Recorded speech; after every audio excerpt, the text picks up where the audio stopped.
Ellie here from the Dark Imp, helping parents reclaim family time by playing board games together. So today we're going to talk about a classic, Guess Who? This is a game that you might find lurking in the back of many families' games cupboards, possibly in the back because it's one of the games you might shove further back each time your children ask to play. You can tire of it very easily as an older child or as an adult, but it still has this unending appeal, particularly for younger children. In the game, as I'm sure you know, there's a sort of board of characters. You each have a character card which you put at the front of your board, and your aim is to work out which character card your opponent has before they work out what you have. So you ask questions and you eliminate characters as you go through. When you only have one standing, that's your suspect, and you ask the other opponent if they have that card. But it's dull for older children and for adults. So here are 5 ways to make Guess Who more interesting if you're an adult.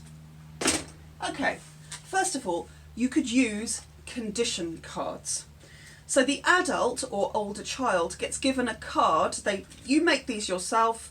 I've just used blank playing cards and written on them.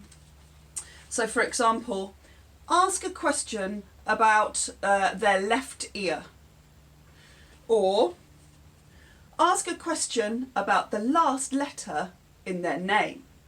So before you ask a question, as the adult or older player, you're taking one of these condition cards and it restricts the kind of question that you ask. That makes it a bit more interesting for the adult playing.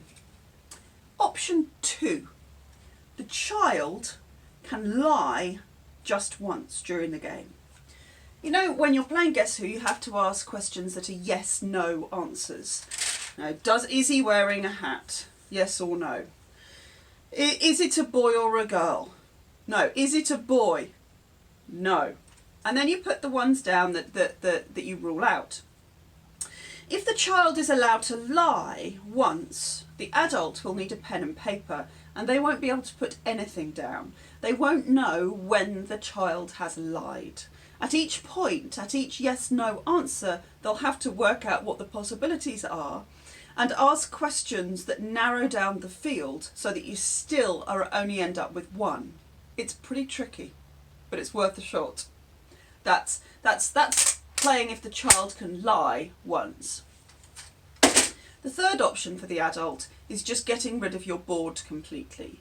Now this is really good if you've been playing for several years, if you have many children and you've played with each of them. You'll know these characters off by heart. You may know them better than your own children.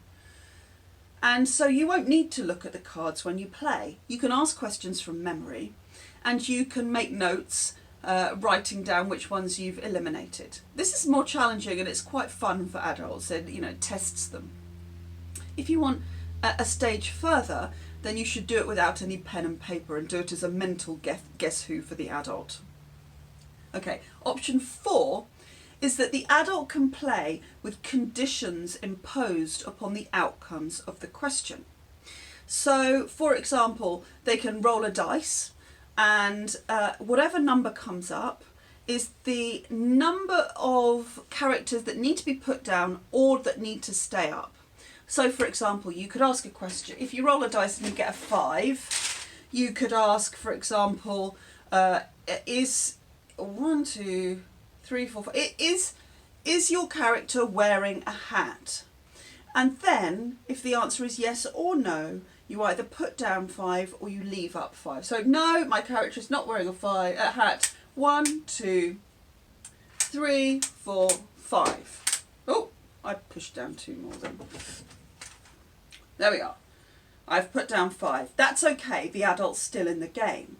But if the adult had asked a question where there's actually 6 characters that have now gone down or stayed up, the adult will be out. The adult would lose the game. So you have to meet the conditions imposed upon you to stay in the game.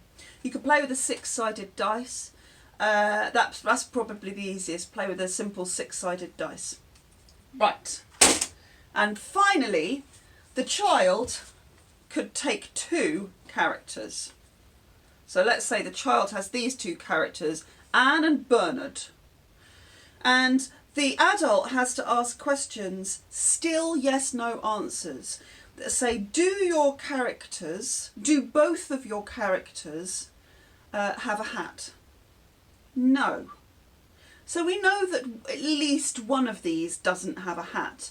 They could possibly both not have hats, but you'd have to ask another question about that. Are both of your characters hatless? No.